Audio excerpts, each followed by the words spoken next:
Arestadong 5 miyembro ng Laglag Baryagang sa Santa Mesa, Maynila matapos mambiktima ng isang pasahero ng bus. Si Dante Perelio naka-alerto 24. Pababa na raw mula sa bus sa Santa Mesa, Maynila ang nurse na si Ana, di niya tunay na pangalan, kasama ang isang kaibigan kahapon. Nang biglang may naghulog ng barya malapit sa kanya. Yung sapatos ko, talagang hinawakan niya dito, sa loob. As in, parang gusto niya pang alugin para lang lumabas yung barya. Biglang sa harapan ko, may mama na isa, tapos sa likod, ang dami na. Pinalibutan na siya para, para makuha na yung attention. Dahil sa kaguluhan, hindi niya namalaya na nadukot na mula sa kanyang bag ang kanyang cellphone na nagkakahalaga ng mahigit 40,000 pesos. Nalaman lang niyang wala na ang cellphone pagkababa. Kaya hinabol raw niya ang mga sospek. Tiyempo namang may mga traffic enforcers sa paligid na tumulong sa kanya.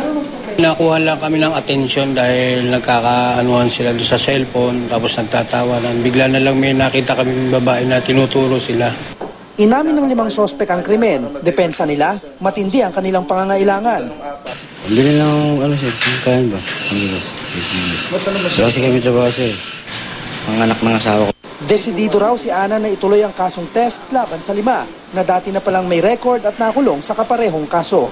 Dante Perelio, naka-alerto, 24.